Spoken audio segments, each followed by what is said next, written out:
Hello everyone, मैं ब्रजेश कुमार अपने YouTube channel GK by Brajesh पे आपका स्वागत करता हूं। दोस्तों, जैसा कि आप देख रहे हैं, हम लोग यहां पर इंपॉर्टेंट एमसीक्यू की प्रैक्टिस करेंगे जो आपके यूपी पीसीएस 2026, आरओ यूपीएसआई जो आपकी परीक्षा होनी है मार्च के मंथ में, यूपीपी की परीक्षा होगी, यूपी होमगार्ड की परीक्षा, अभी आपका एसएससी सीजीएल की मेंस की परीक्षा होने वाली और आगे भी आप प्री दोगे, रेलवे का एग्ज़ाम जो आपका एनटीपीसी कराता है, और साथ में लेखपाल की भी परीक्षा आपकी उत्तर प्रदेश में होनी तय है और फॉर्म चल रहे हैं। तो जिन लोगों ने भरा नहीं है वो भर सकते हैं, और जूनियर असिस्टेंट की परीक्षा है। तो तमाम सरकारी जॉब आपके पास फ्यूचर में परीक्षाएं होंगी और आपके पास एक बेहतरीन मौका है। तो हम लोग यहाँ पर जीके जीएस की प्रैक्टिस कर रहे हैं। जो इंपॉर्टेंट क्वेश्चन होंगे मैं यहाँ पर आपके सामने डिस्कस करूँगा।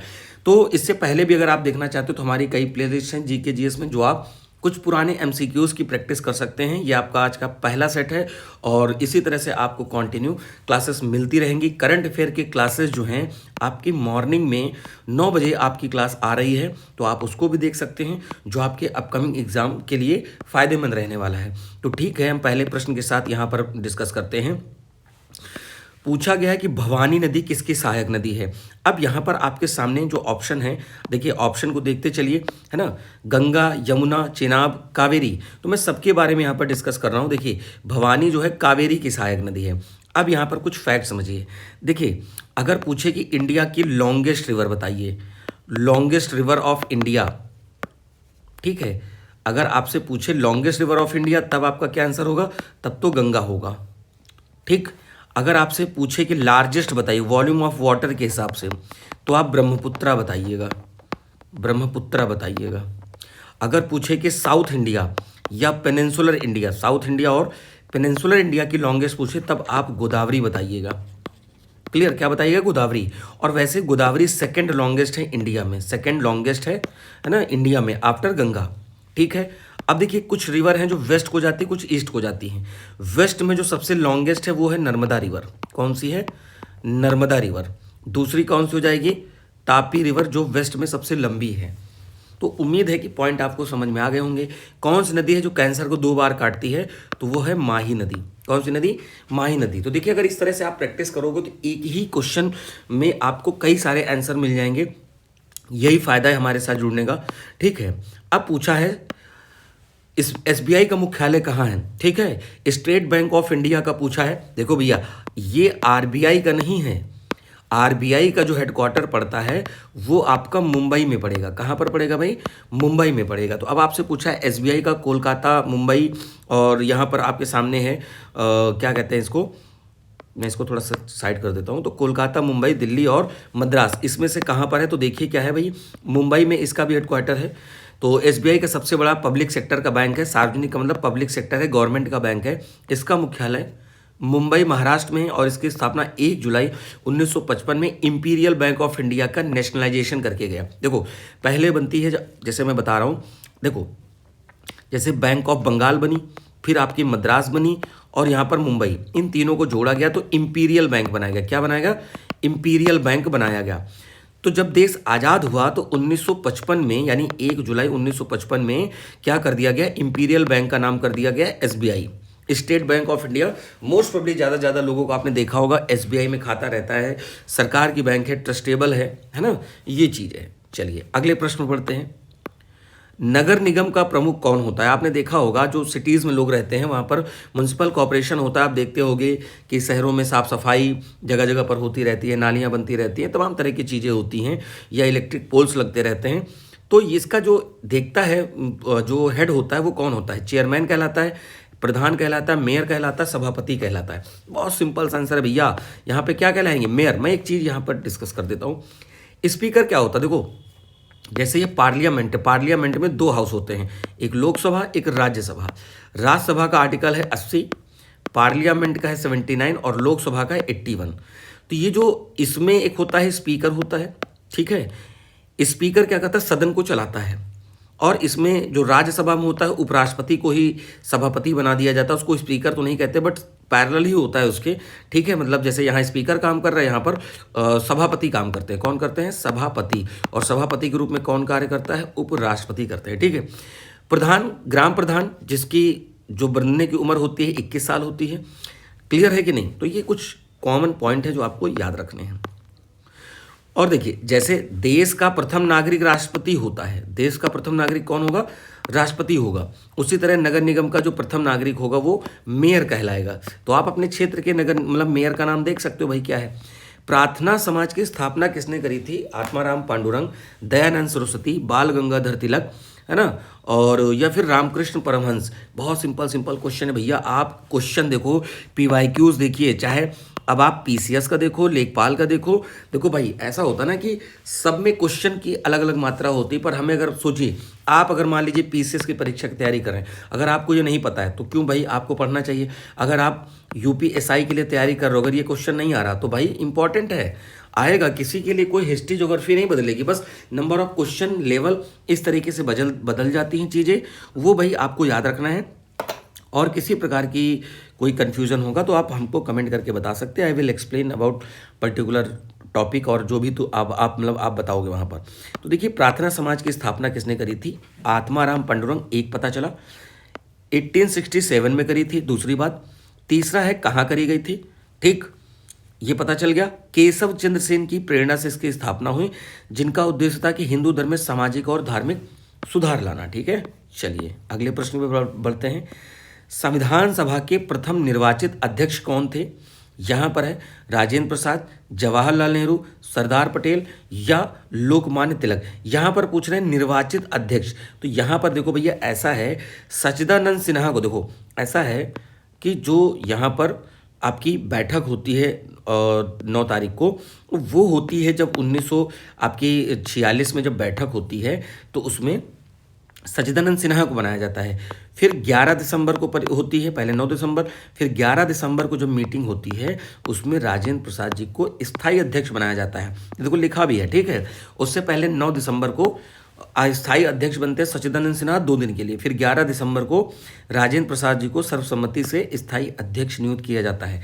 जो हमारा कॉन्स्टिट्यूशन बना है 2 साल 11 महीने और 18 दिन का समय लगा है। 15 महिलाएं इसमें शामिल थी, ये भी याद रखिएगा। और 26 नवंबर 1949 को हमारा संविधान इनैक्ट हुआ था, लागू हुआ था, स्वीकृत हुआ था। लेकिन अगर पूछा जाए कि पूर्णतया कब लागू हुआ था तो वो होगा आपका 26 जनवरी 1950, है ना, 1950। तो देखो भैया, क्यों एक ही क्वेश्चन में जब आप इतने सारे फैक्ट पा जाओगे तो भाई कैसे आपका एग्जाम नहीं निकलेगा। तो सब चीज़ों को धीरे धीरे प्रैक्टिस करिए। मेरी कोशिश रहेगी कि आपको मैं अच्छे से अच्छा चीज़ यहाँ पर आपको बताऊँ। बुद्ध ने पहला उपदेश कहाँ दिया? वैशाली, बोध गया, सारनाथ, इनमें से कोई नहीं। देखो, जब ये अपनी यात्रा के लिए निकलते हैं तो इनको 5 लोग मिलते हैं, सारनाथ में मिलते हैं, ठीक है। तो यहीं पर सबसे पहले सारनाथ पड़ता है वाराणसी के पास, ठीक, ये पॉइंट याद रखिएगा यहाँ पर। तो ज्ञान प्राप्ति के बाद गौतम बुद्ध ने पहला उपदेश वाराणसी के निकट सारनाथ ऋषिपत्नम जिसको बोलते हैं 5 शिष्यों को दिया। तो ये 5 लोग इनको शुरुआत में मिलते हैं, बाद में यही इनके शिष्य बन जाते हैं।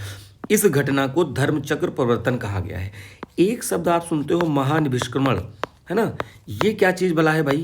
देखो, महानिष्क्रमण का मतलब है कि जब बुद्ध जी मतलब गौतम बुद्ध जी कह सकते हो, या जो भी स्टार्टिंग में उनको आप भाई, तब तो ज्ञान की प्राप्ति नहीं थी, पर जब ये घर से अपने निकले ज्ञान की प्राप्ति के लिए, उस समय की कंडीशन को ये बोला जाता है महानिष्क्रमण, ठीक है। अगला, लॉर्ड कर्जन के द्वारा बंगाल का विभाजन कब हुआ? तो देखो भैया, ऐसा है 1905। इन्होंने कहा, देखो बंगाल में उस समय असम भी था, बांग्लादेश भी शामिल था, वेस्ट बंगाल भी था, उड़ीसा भी था, बिहार भी था। तो इन्होंने जो डिवाइड किया, कहा भैया ऐसा है कि इसको हम डिवाइड करेंगे, बड़ा क्षेत्र है क्योंकि एडमिनिस्ट्रेशन नहीं हो पा रहा। पर इनका मतलब था भैया डिवाइड एंड रूल, यानी बांटो और शासन करो। तो इन्होंने लॉर्ड कर्जन ने 1905 में इसका डिवीज़न किया, और 16 अक्टूबर, ये डेट बहुत इंपॉर्टेंट है आपके लिए, 16 अक्टूबर 1905 को ये लागू हुआ था विभाजन, ठीक है। और इसी के बाद भाई देखो स्वदेशी आंदोलन शुरू हो जाता है ना, क्लियर, स्वदेशी आंदोलन शुरू हो जाता है। तो बहुत सारी घटनाएं होती हैं इसके बाद। फिर 1907 में सूरत स्प्लिट हो जाता है क्योंकि नरम दल और गरम दल की बात होती है ना, ये भी याद रखना। 1906 में मुस्लिम लीग भी बन जाती है, मुस्लिम लीग बन जाती है।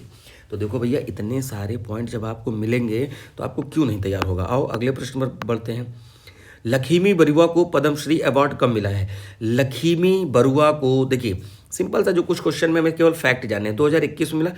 एक सोशल एक्टिविस्ट हैं जिन्होंने विशेष रूप से महिलाओं के आर्थिक सशक्तिकरण यानी इकोनॉमिक कह सकते हो एम्पावरमेंट के लिए काम किया और 2021 में उनके इस काम के लिए इनको पद्मश्री दिया गया है। मन में आया सर पद्मश्री दिया गया है, तो देखो भैया ऐसा है, मैंने अपनी करंट अफेयर की भी क्लास में बताया है कि जो हाईएस्ट सिविलियन अवार्ड है, एक मिनट, हाईएस्ट सिविलियन अवार्ड की बात करते हैं, हाईएस्ट सिविलियन अवार्ड, ठीक है। अभी देखिए मेरा हाथ नहीं सेट है टैब पे, तो मैं धीरे धीरे प्रैक्टिस कर रहा हूँ जिससे कि कम साउंड आए और आपको चीज़ें क्लियर हो। देखो हाईएस्ट सिविलियन अवार्ड है भारत रत्न, तो उम्मीद है भाई यार आप कोऑपरेट करोगे। भारत रत्न है, उसके बाद पद्म अवार्ड आते हैं, पद्म विभूषण, ठीक है, पद्म विभूषण, फिर पद्म भूषण, मैं ऐसा लिख दे रहा हूँ, पद्म भूषण, फिर आता है पद्म श्री। तो अब देखो ये सीक्वेंस में तो ये हाईएस्ट हो गया, उसके बाद ये ठीक है।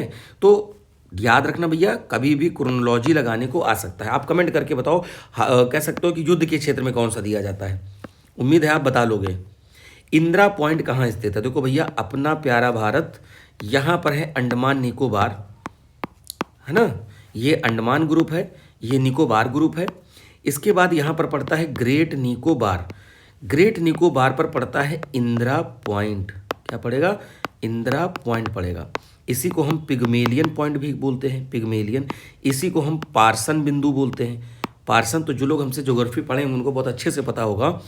और ये जो इंदिरा पॉइंट है, देखो इंडिया जो शुरू होता है 8 डिग्री 4 मिनट से शुरू होता है, ठीक, लेकिन ये इंदिरा पॉइंट है 6 डिग्री 4 मिनट पर।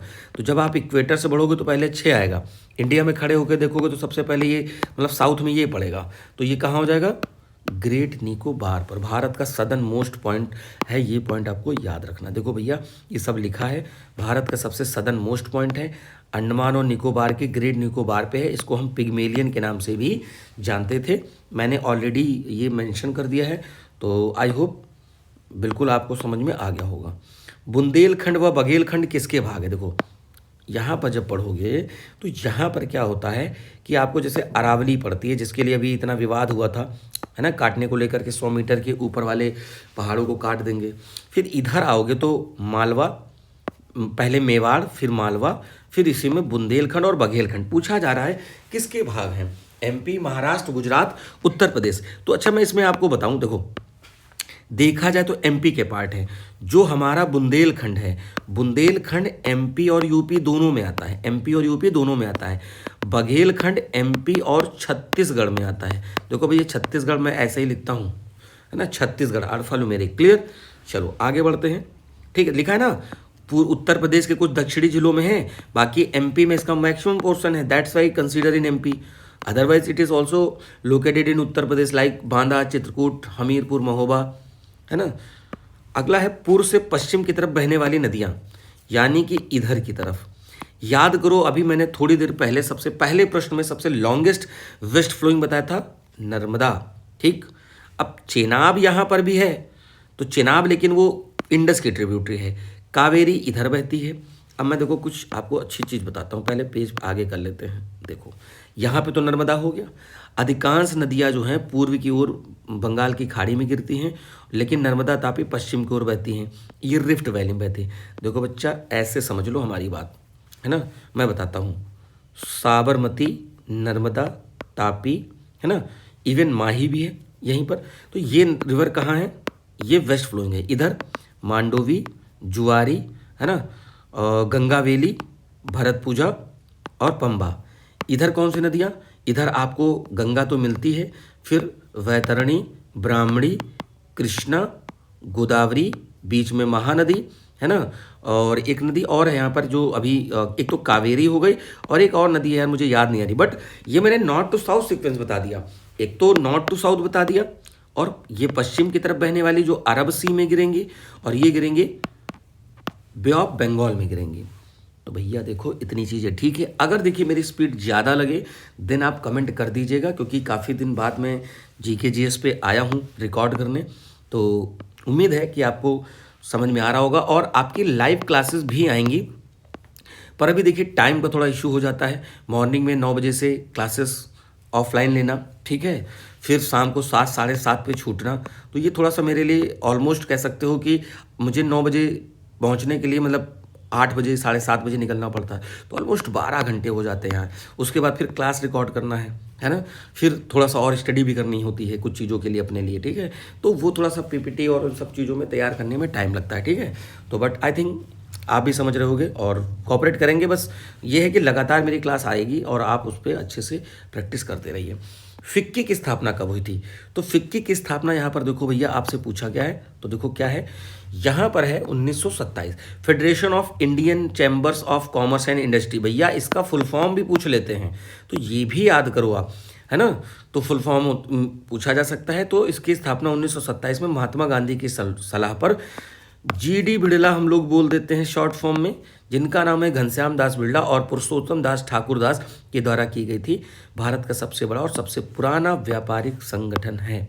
अगला, ओम किसका मात्रक है? भैया ओम ये तो सब बता सकते हो, आप साइंस के स्टूडेंट होगे, है ना। बहुत सारे बच्चे जो हैं साइंस के स्टूडेंट हैं, और इवन 10th तक तो यार साइंस सभी लोग पढ़े हो। यहाँ बताना है energy, potential difference, resistance, power. भैया कितना सिंपल है, प्रतिरोध, है ना।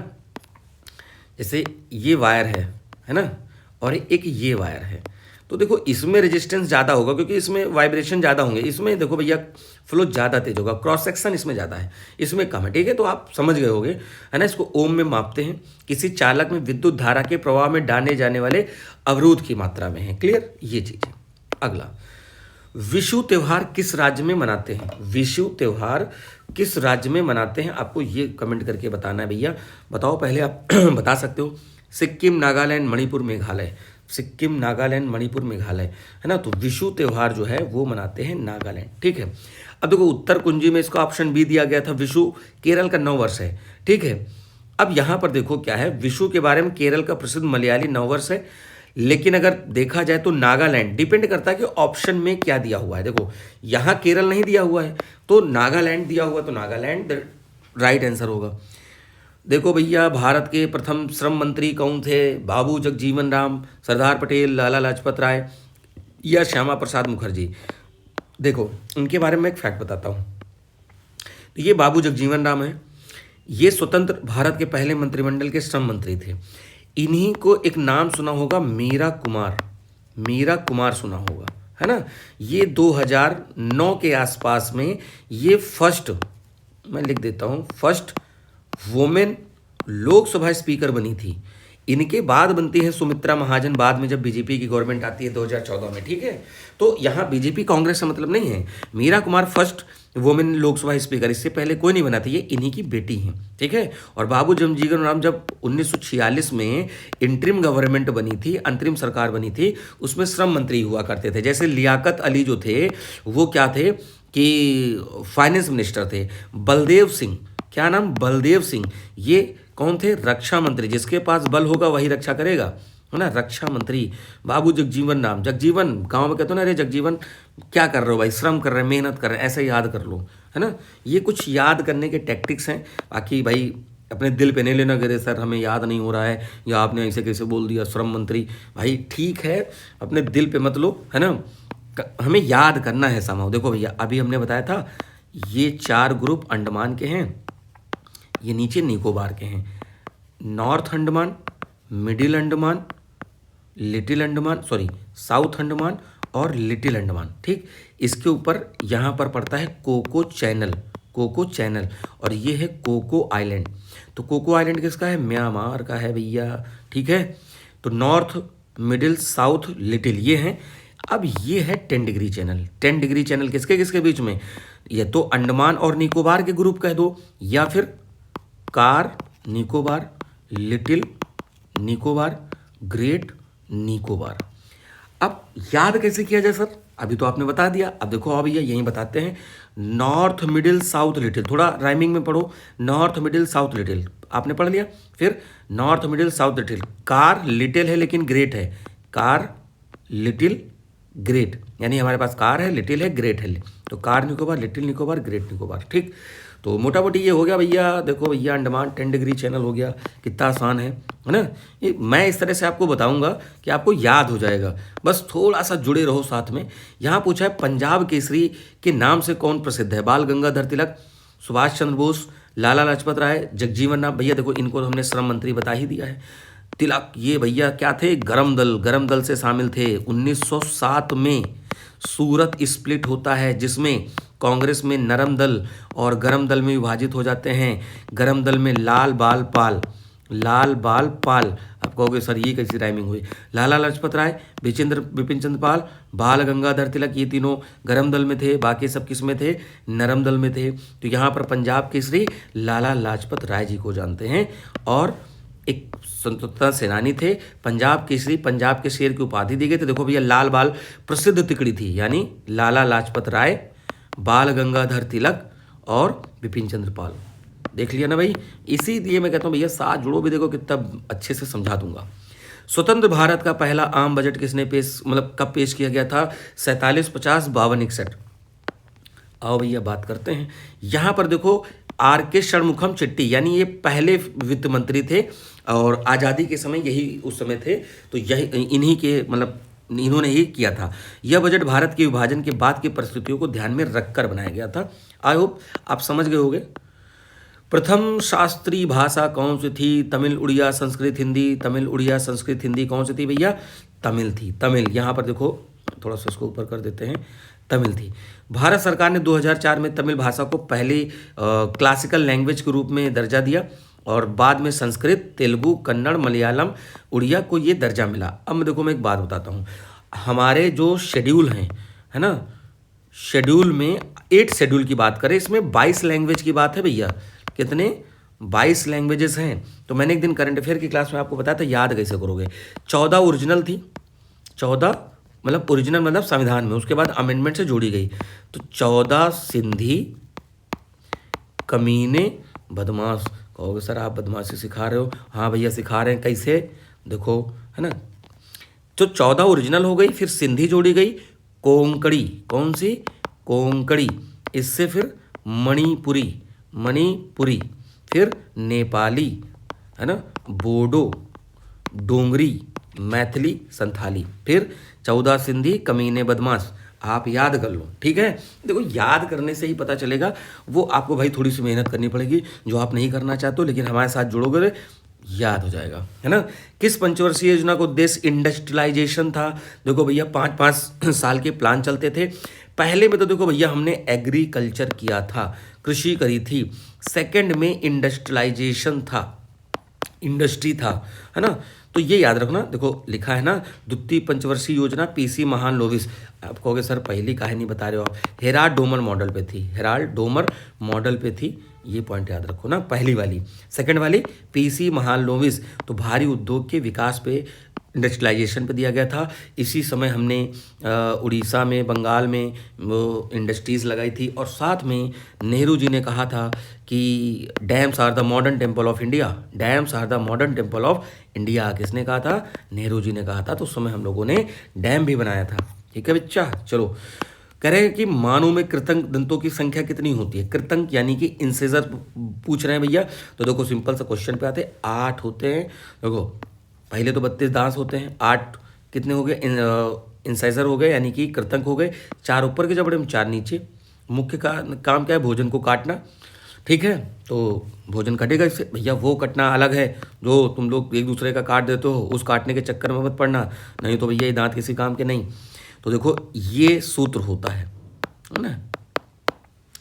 तो इंसिजर एक तरफ पूरे मुंह में, मतलब जो पढ़ा होगा दांत वाला देख लियोगे, सबसे हार्डेस्ट पार्ट होता है, इनेमल होता है हमारी बॉडी में, है ना, दांत का ही पार्ट। क्लियर? चलो आगे बढ़ते हैं। लिखा है कौन सा संविधान संशोधन शहरी स्थानीय निकायों से संबंधित है? अब भैया ये पूछा जा रहा है शहरी, अर्बन वाला। ठीक है, तो कौन कौन सा? देखो पंचायती राज वाला भी था, उसके बाद वो आपका जब देखो मैं क्लियर करता हूँ। 73rd जब हुआ तो ये पंचायतों के लिए हुआ था। किसके लिए हुआ था? पंचायतों के लिए हुआ था। ठीक, फिर उसके बाद 74 होता है जो म्यूनसिपालिटीज़ वाला होता है। अभी मेयर वेयर वाली बात मैंने बताई थी ऊपर में, अगर आपको याद होगा तो मेयर वाली बात मैंने ऊपर ऑलरेडी बता रखी है। 1992-93 की बात है। त्रिशूर पूरम कहाँ का उत्सव है? त्रिशूर पूरम, त्रिशूर पूरम कहाँ है का भैया? केरल में है। कहाँ पे है? केरल में है। ठीक है, बहुत सारे त्यौहार मनाए जाते हैं, जुलूस हो मंदिर मतलब जुलूस निकाला जाता है, प्रदर्शनी होती है, सब चीज़ें यहाँ पर आपको ध्यान रखना है। क्लियर? और अच्छा आगे बढ़ा जाए। 42 कॉन्स्टिट्यूशनल अमेंडमेंट जिसको हम मिनी कॉन्स्टिट्यूशन कहते हैं। मिनी कॉन्स्टिट्यूशन देखो लिखा है ना 1976 में। 1975 में हुआ ये कि भैया नेशनल इमरजेंसी लगी थी, तो फिर 76 में क्या हुआ? 42वां संविधान संशोधन लाया गया जिसको मिनी कॉन्स्टिट्यूशन कहते हैं। हम लोगों ने सोशलिस्ट, सेकुलर और यहाँ पर क्या है जो आपका शब्द जोड़ा गया? अखंडता। ठीक है, तो सोशल, सेकुलर और जो यहाँ पर अखंडता जोड़ा गया है शब्द, ये तीन है। तो इसको याद रखना, मिनी कॉन्स्टिट्यूशन कहते हैं। गन्ने के किण्वन से क्या बनता है? Fermentation of sugar cane, ethanol, ether, petrol, इनमें से कोई नहीं। इथेनॉल बनता है, इथेनॉल। एक आपने पेड़ सुना होगा जेट्रोफा, जेट्रोफा, इसी को कहते हैं रतन जोत कहते हैं, रतन जोत कहते हैं। भैया ये ऑर्गेनिक पेड़ है जिससे हम पेट्रोल वगैरह बना सकते हैं कुछ मात्रा में। ठीक है, आप चाहते हो तो देखोगे इथेनॉल ब्लेंडेड E20, E10, ये फ्यूल क्या है? इथेनॉल, जैसे मक्का, गन्ना, इनसे बनाया जाता है। ठीक है, जो आपके गाड़ी में पड़ता है, और गाड़ी बेकार तो नहीं कह सकते हो, बट यार एफिशिएंसी अभी तक कम आ रही जैसा कि रिपोर्ट है, बट ठीक है अभी सरकार कर रही हो तो हमें देखना होगा। मक्का कहाँ है? जो लोग मुस्लिम लोग हैं वो अपने कह सकते हो जो यात्रा पे जाते हैं वो मक्का वगैरह जाते हैं, तो ये कहाँ पर पड़ेगा? आपको सिंपल सा क्वेश्चन जाना, सऊदी अरब इस्लाम धर्म का सबसे पवित्र शहर है। इस इस अरब के हिजाज क्षेत्र में स्थित है। पैगंबर मोहम्मद का जन्म स्थान है। मुस्लिम श्रद्धालु हज यात्रा के लिए यहाँ पर जाते हैं, जैसा कि मैंने ऑलरेडी बताया है। ठीक है, चलो भाई देखो बच्चा आ गया बोडो, डोंगरी, मैथिली, संताली। हमने अभी क्या कहा था? सीक्वेंस याद रखना है। हालांकि मैंने ईयर नहीं बताया था, तो मैंने कहा था 14 सिंधी, क्या बताया था? कमीने बदमाश, है ना? कमीने तो बदमाश होते ही हैं। कोंकणी, मणिपुरी, नेपाली, बोडो, डोंगरी, मैथिली, संथाली, ये नाम हो गए। तो भैया कब जोड़ा गया था? 92 कॉन्स्टिट्यूशनल अमेंडमेंट 2003। तो भैया कितनी भाषाएं? देखो 22 भाषाएं हैं, मैंने कई बार बताया है। अगर आप लगातार जुड़े हो हमारे साथ तो बिल्कुल आपका तैयार हो जाएगा। तो भैया टोटल ये आपके हो गए क्वेश्चन। उम्मीद है कि आपको चीज़ें समझ में आई होंगी। भैया देखो इसकी PDF जो है, PDF मैं अपने टेलीग्राम ग्रुप पे डाल दूंगा जिसका नाम है GK by Brajesh sir, GK by Brajesh sir. ठीक है, और वहीं पर आपको करंट की लिंक PDF GK की भी वहीं मिलेगी, और तमाम शॉर्ट वीडियो और तमाम करंट मैं बताता रहता हूँ, अपडेट करता रहता हूँ इमेज के माध्यम से, है ना, और टेक्स्ट के माध्यम से। तो भैया हमारे टेलीग्राम ग्रुप से जुड़ जाइए। तो भाई वीडियो को लाइक करें, शेयर करें, भाई एक काम तो कर ही दीजिए, और सब्सक्राइब करें, है ना। तो आप लोग ज़्यादा से ज़्यादा लोगों में शेयर करें भाई, चैनल को सब्सक्राइब करें जो लोग नए हैं। बाकी पुराने लोग भाई वीडियो को लाइक करें, अपने दोस्तों में बताएं।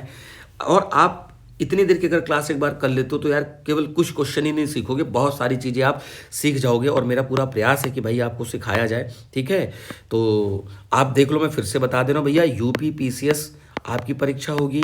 RO ARO की इस बार आएगी, फिर वैकेंसी आएगी, है ना। पिछली बार आपने देखा कितनी ऊंची कट ऑफ चली गई।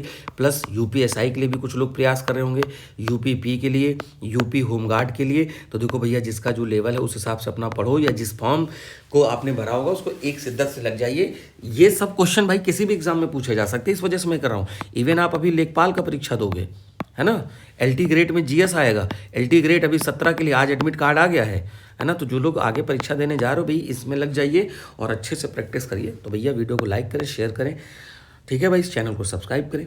मिलेंगे अपने नए वीडियो में नई चीज़ों के साथ भाई, तब तक के लिए नमस्कार।